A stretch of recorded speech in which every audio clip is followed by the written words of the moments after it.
Happy Parents. This is Dr. Taniesha Burke, helping you to raise healthy children while enjoying this beautiful journey of parenting. On today's topic, we're talking about manners. Yes, manners. How many of us have been in conversations where we have discussed the fact that children nowadays have no manners and respect for the elderly, for people in authority, for us as parents, or even their peers?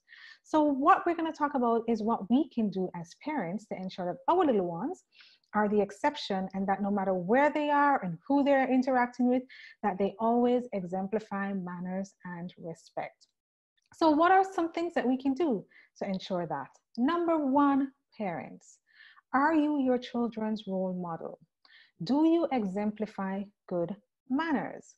No matter who you're interacting with, how do you respond or interact with the homeless, with your colleagues, with other family members, your partners, your other children, anyone for that matter? Remember, our little ones are always watching us.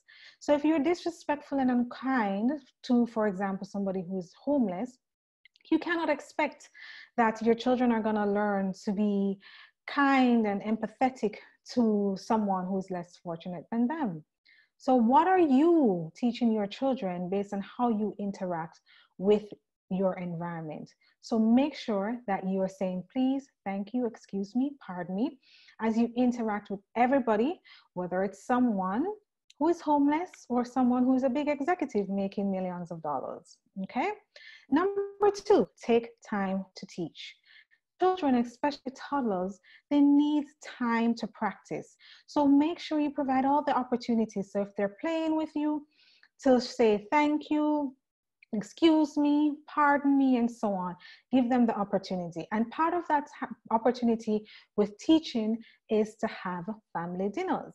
I know lots of us talk about the fact that we're working multiple jobs, we're busy and so on. There's so many benefits to having at least one meal per week together.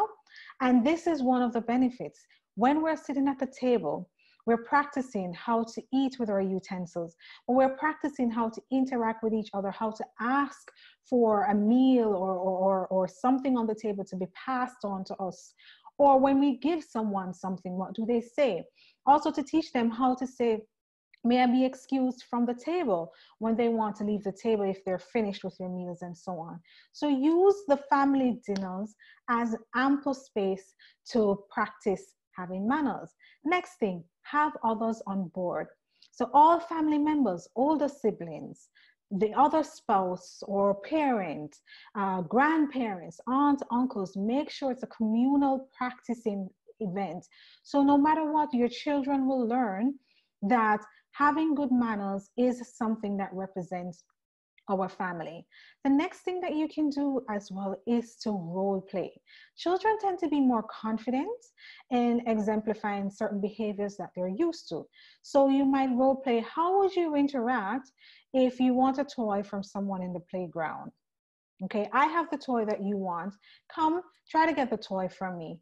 Role play that and give them some ways of how they can ask for the toy in a respectful way.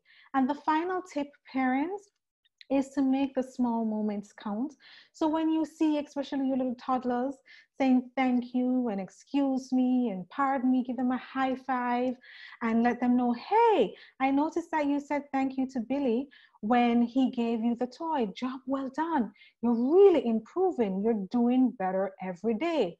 Hearing those words of encouragement motivate children to keep exemplifying these behaviors. So make sure, parents, that you are exemplifying having good manners. You're taking the time to teach your children. You're getting everybody involved in the process. You're role playing, and you are making sure you cherish those small moments. So these are my tips to ensure that your children are the exception and they are exemplifying good manners no matter who they're interacting with, whether it's the lowest of the lowest or the highest of the highest in our society. All right. So before we go, don't forget to like, comment, and share.